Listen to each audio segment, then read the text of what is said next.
Bapak Ibu saudara-saudaraku, hari ini kita dalam bincang teologi dan tepatnya saya berada di Taman Budaya Sentul, Jawa Barat. Saya tidak sendiri, saya ditemani oleh dua orang sahabat saya yang pakar pada bidangnya masing-masing. Di sebelah depan saya ini ada seorang wanita cantik dulunya. Ini kepo nih. Sekarang masih cantik. Ya, Ibu Pendeta Dinin Tanamal. Salam Ibu. Shalom selalu Pak Kapten. Ya, dan di sebelah kanan saya Bapak Pendeta Jan Prido Siahaan. Salam Pak. Salam. Ya, ini kita santai-santai aja Pak di pendopo ini, kita minum dan juga menunggu gorengan yang mau di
relasi seksual itu yang sah dan yang memang diperbolehkan adalah laki-laki dengan perempuan dan perempuan dengan laki-laki, bukan laki-laki dengan laki-laki atau perempuan dengan perempuan.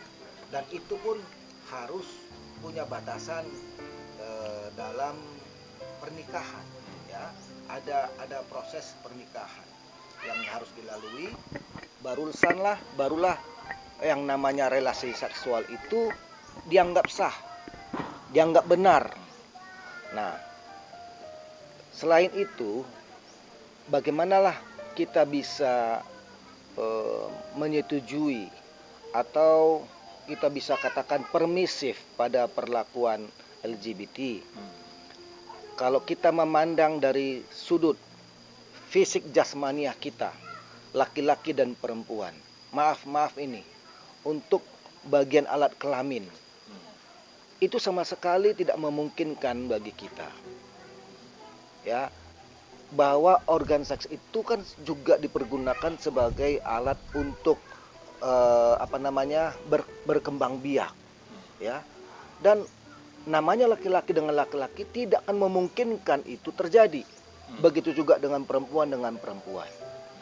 Nah, bukanlah berarti saya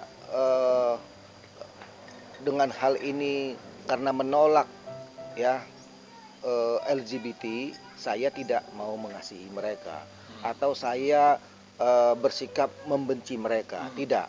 Mereka adalah sahabat yang harus dijamah, sahabat yang harus dirangkul, sahabat yang harus juga diberikan pengertian, tetapi dalam batas-batas supaya kita bisa menolong mereka lepas dari keterikatan seperti itu.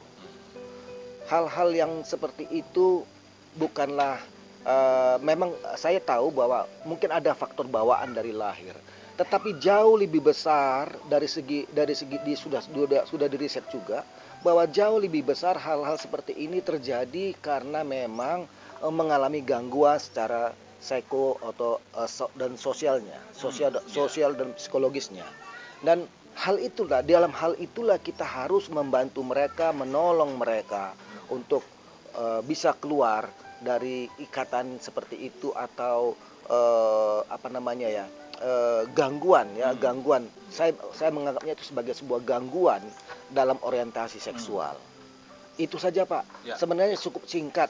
Kalau kita memang mau keluar dari pikiran seperti itu atau dari gangguan seperti itu, ayo sama-sama. Ya.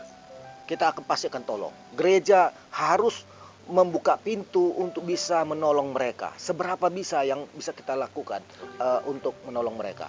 Secara tegas, Pak Pendeta Jan Prido Silahan menolak terhadap seks menyimpang atau LGBT karena bertentangan dengan kodrat manusia.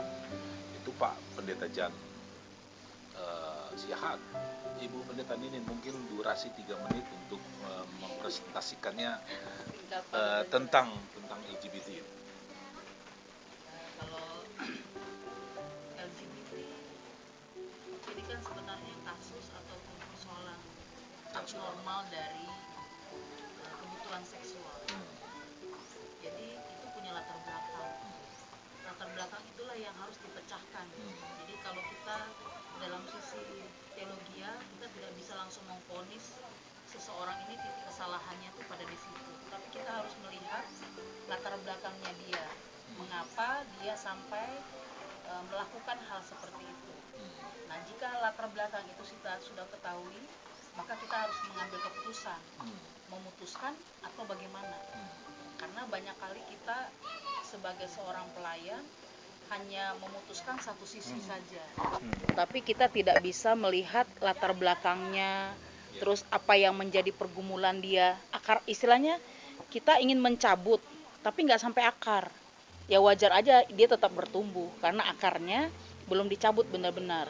Jadi kita tuh harus menggali benar-benar dari dalam dan kenapa dia bisa seperti itu. Jadi tugasnya kita sebagai pelayan ya harus benar-benar bisa mengupas sampai sedetail mungkin sebenarnya dari sisi apa dan bagaimana sampai dia bisa bertumbuh seperti itu. Oke. Dari dua keterangan yang disampaikan oleh Pak Pendeta Jan dan Ibu Pendeta Nini sudah sangat jelas bahwa secara pastoral kita harus melihat secara umum bahwa akar masalahnya apa dan sebagainya. Nah, saya menanya pada Pak Jan, kita santai saja. Apakah Bapak waktu di sekolah ataupun dalam pergaulan sehari-hari ada punya teman yang gay maupun lesbi? Ada, Pak. Ada ya? Ada. Bahkan semakin banyak justru. Saya punya teman-teman yang memang mengalami gangguan atau kita bilanglah disorientasi seksual. Saya juga bisa dikatakan banyak memiliki teman yang di medsos itu justru mengaku bahwa mereka itu sebenarnya adalah perilaku seks menyimpang. Mereka banyak meminta nasihat dari saya, meminta pandangan dari saya. Ya saya harus nyatakan sikap tegas bagaimana LGBT itu adalah dosa. Nah, dosa. Tetapi saya juga bukan berarti dengan menyatakan bahwa itu dosa saya tidak mengasihi mereka. Saya selalu berusaha mengerti bagaimana dorongan itu ya terjadi pada mereka. Dorongan itu memang benar terjadi. Jadi dan artinya kita juga tidak bisa munafik bahwa mengatakan bahwa memang ini masalah kita, masalah sosial di situ yang terjadi. Fenomena ini sudah menjadi sebuah fenomena pada masa ini, semakin banyak lagi malah. Nah, justru kita harus berpartisipasi. Kita juga harus mengambil bagian untuk menolong mereka. Gitu, Pak. Ya.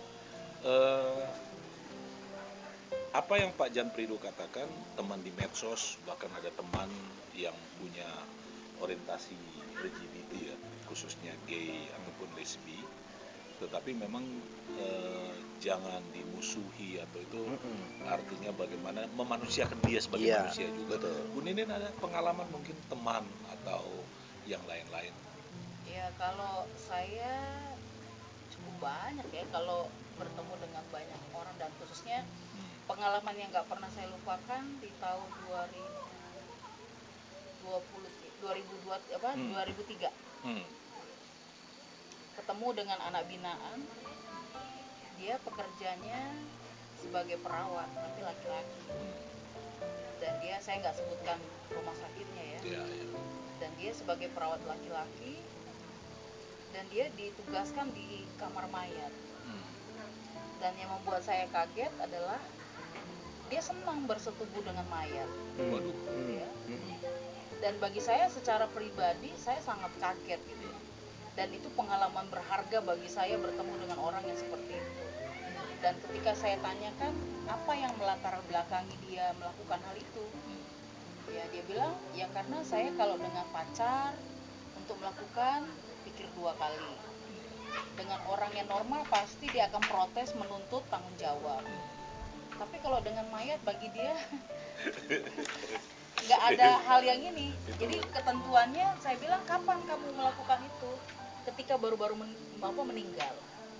Dan semua mayat perempuan ya karena dia dia kerja di kamar mayat, ya dia happy fun aja sendiri karena tidak ada lagi yang mengutak-atik kan di kamar mayat gitu ya.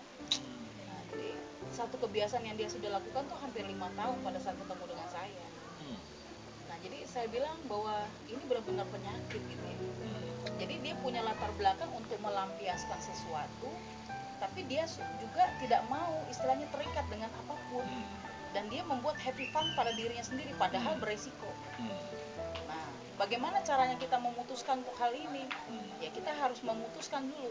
Semua keinginan dagingnya itu dengan tidak gampang sebenarnya. Nah, jadi paling tidak dia dibuat dulu tingkat kesadarannya mengerti bahwa hidupnya adalah berharga di mata Tuhan. Dan mayat itu istilahnya sudah tidak lazim. Ya sekarang itu kan banyak ya. Ya bayangkan kalau menikah dengan yang berbeda usia pun jaraknya jauh. Ya, itu ya. masih Ya. tanda kutip normal juga Ya, ya. tapi kan ada tingkat-tingkat yang sebenarnya sudah tidak abnormal sebenarnya ya. Ya. Nah, tapi itulah manusia gitu. Nah itu karena apa ya? Dia dalam memahami pemahaman tentang bagaimana hubungannya dengan Tuhan itu mempengaruhi dia. Jelas. Gitu ya.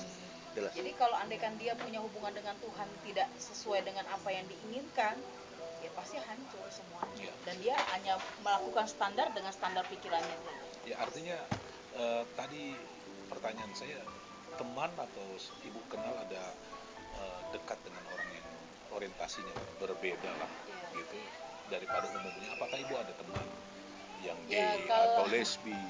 Ya, Khusus saya- lesbi lah. Kalau lesbi dulu pernah ya, karena saya kan dulu bertobat di Plaza Indonesia, di diskotik Plaza Indonesia. Oh gitu ceritanya. Jadi Untung saya nggak jadi disc jockey. jadi saya banyak bertemu dengan teman-teman Saya yang baru tahu ya, Pak. Bapak baru tahu. iya, ini memang nggak pernah diekspos gitu Iya, ya, iya. tapi ini satu pengalaman yang berharga bagi saya karena saya ketemu orang-orang rusak gitu ya. Orang-orang rusak yang benar-benar hidupnya tuh hancur lebur gitu ya. Iya. Nah, jadi ketika bertemu dengan gay, ya saya sih sudah biasa dulu ketemu teman-teman ya. Dulu kalau mangkal gigolo itu kan di Sarina. Ya, sekarang bersyukur aja Sarina ditutup. Ya, terus kalau ketemu lesbi ya dulu banyak ya di Blok M. Ada sinyal-sinyalnya juga. Ya, jadi tempat-tempat tertentu lah yang sudah ini.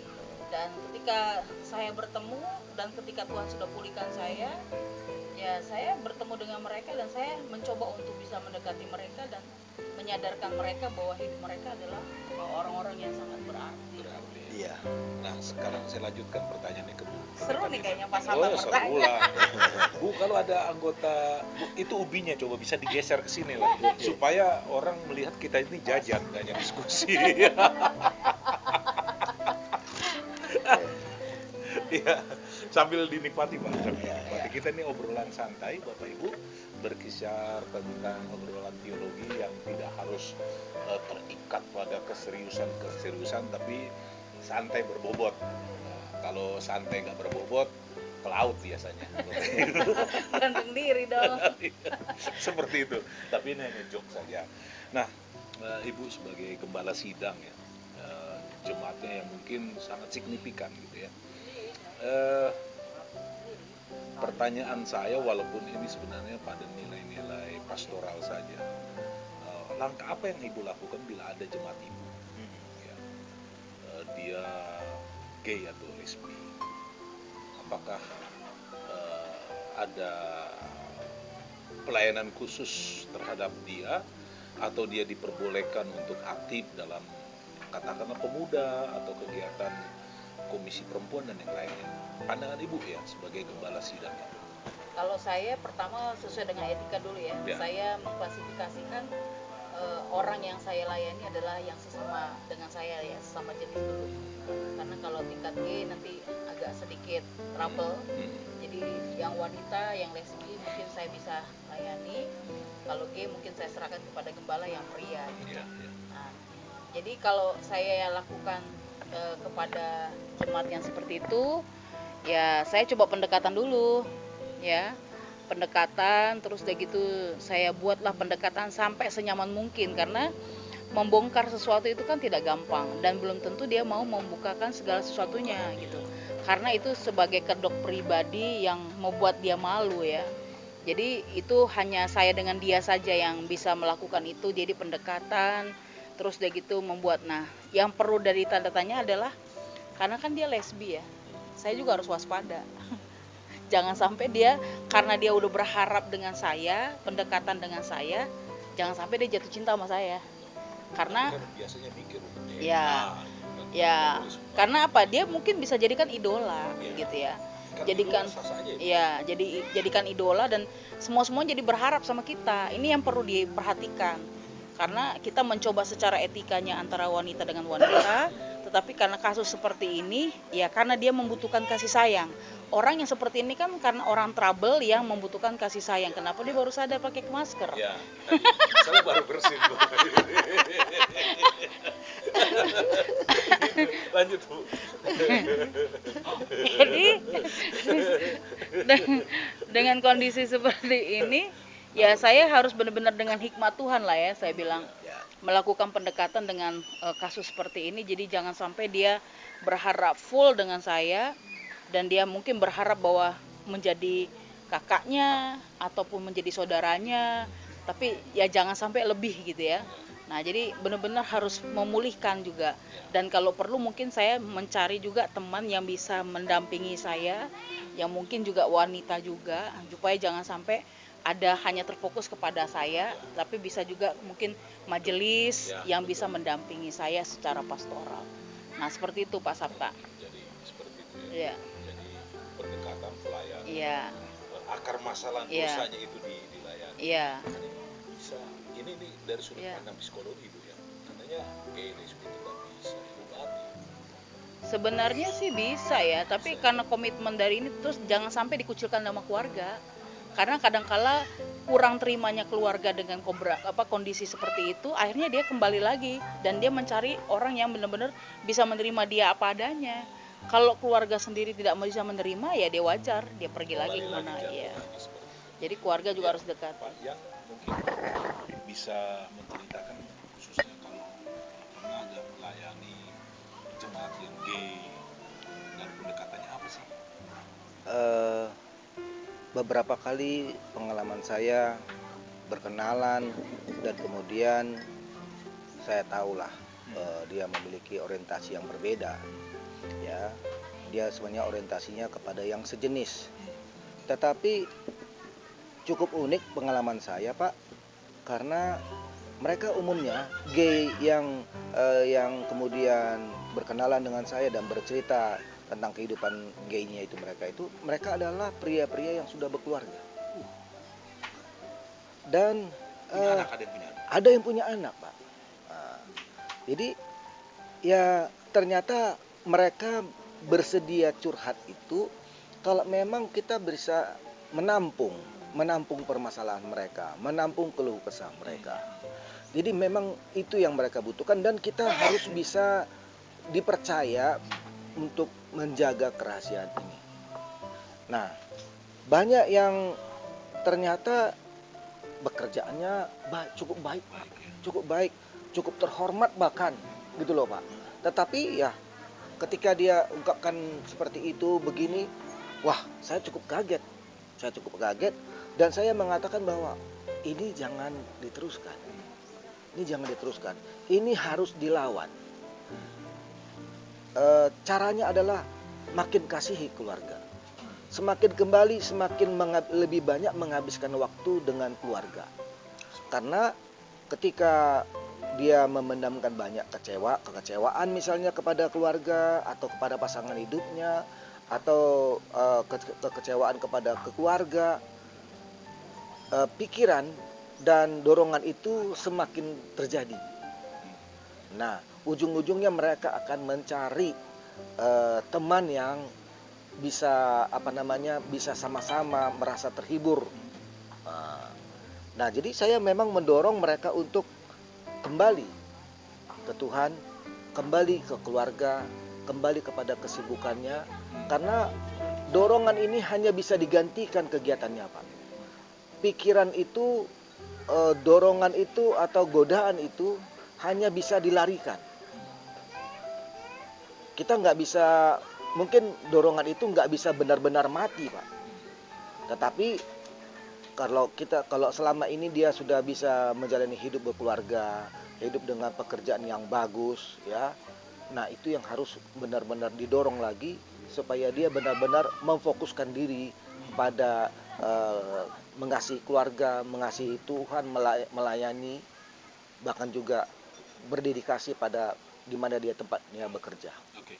Itu Pak. Pak, di Facebook kita berteman. Ya. Saya ada foto profil Bapak, kadang sama istri, ganti-ganti dekat lampu. Ada seperti itu. Tapi kadang Bapak foto sendiri gitu ya. Ya. Kalau di foto profil Bapak, saya nggak tahu apa karena sudah ini bagus tuh ganteng gitu. Tapi kalau ketemu ya ganteng juga. Maksudnya gimana? Apa ini Iya. saya nanya aja. Iya. Karena Bapak digoda. Ya, cukup banyak, Pak. Cukup banyak. Betul. Iya. Betul. Tapi saya cukup menjaga. Justru itu, Pak, bahwa saya juga selalu memposisikan diri saya sebagai seorang hamba Tuhan. Iya.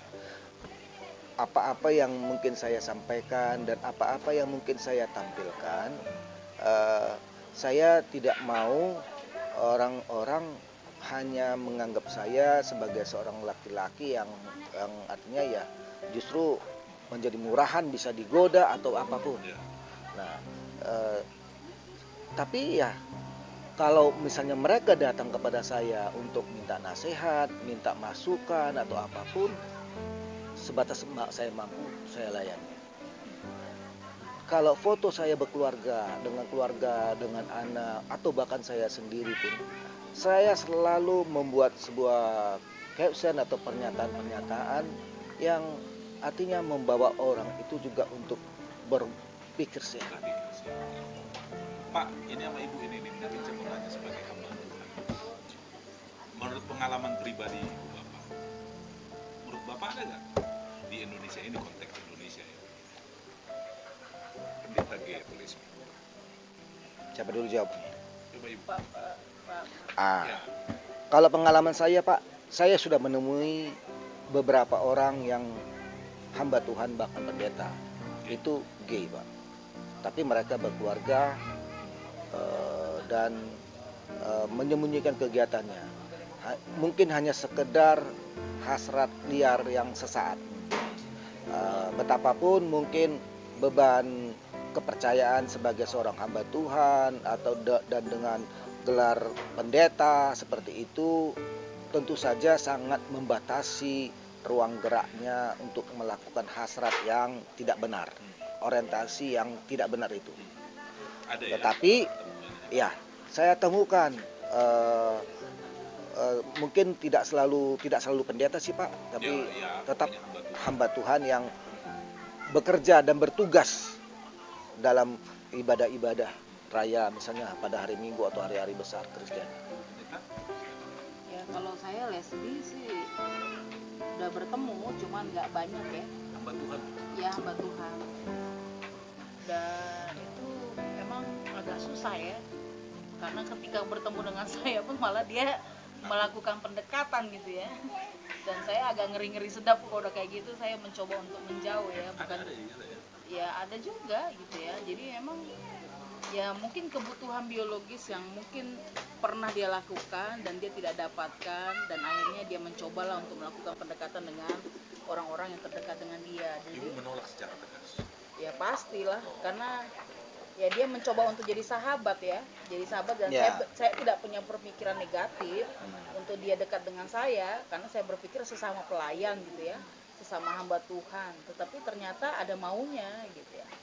Dan ketika saya udah lihat gelagatnya, ya saya langsung tegaskan aja gitu ya. Jadi bukan dalam arti saya mencoba menjauh, tapi saya mencoba untuk dia menyadarkan dia saja gitu, bahwa dia tuh harus kembali kepada Iya. jadi yang benar. Pak Pendeta Jan Prido, Bu Ninin, mungkin ada closing statement sedikit untuk menutup diskusi kita pada hari ini. Ya, fenomena LGBT memang sudah jamak ya, apalagi di tahun-tahun sekarang ini, di mana-mana pun mereka juga mendapatkan pembelaan sih ya dari lembaga-lembaga swadaya yang artinya bergerak dalam bidang hak asasi manusia. Tetapi masalah hak asasi tentu saja kan terbagi dua sebenarnya, yang universal dan yang parsial. Jadi tentu saja kita tidak bisa menyamaratakan perlakuan-perlakuan itu. Apalagi kalau misalnya memang di sini sudah ada terjadi disorientasi ya. Yang namanya disorientasi berarti ada yang melenceng dari hukum, dari kodrat ya. Nah, hal inilah yang harus benar-benar kita pahami, yang harus kita sentuh ya, supaya bukan berarti kita mau menjauhkan mereka atau menghakimi mereka, tetapi kita ingin memperbaiki mereka. Kita justru dengan tujuan mengasihi mereka sebenarnya, agar mereka bisa kembali sebagai manusia yang seutuhnya, yang segambar dengan Tuhan, segambar dengan Allah. Itu saja. Ya, yang pertama ya harus jadi diri sendiri ya, be yourself ya. Terus yang kedua ya tahu gambaran Tuhan dalam hidup kita, bahwa kita ini berharga. Jadi ya hargailah perjalanan hidup yang mungkin hari ini sulit untuk dihadapi, tapi harus kembali kepada apa yang Tuhan sudah tetapkan dalam hidup kita sebagai status yang jelas, sebagai laki-laki dan perempuan yang tepat dengan mencintai pasangan yang lawan jenis bukan sesama jenis, dan kita bisa menguasai diri lah, itu kuncinya ya. Kalau kita tidak bisa menguasai diri ya apa saja bisa kita lakukan ya, jadi bisa suka-sukanya. Tapi Tuhan memberikan kita penguasaan diri supaya kita bisa mengontrol apa yang akan kita inginkan, apa yang kita ingin capai, bahkan ketika kita mengharapkan sesuatu dan sesuai dengan jalannya Tuhan. Itu saja sih. Ya baik, Bapak Ibu Saudara-saudara, demikian bincang kita tentang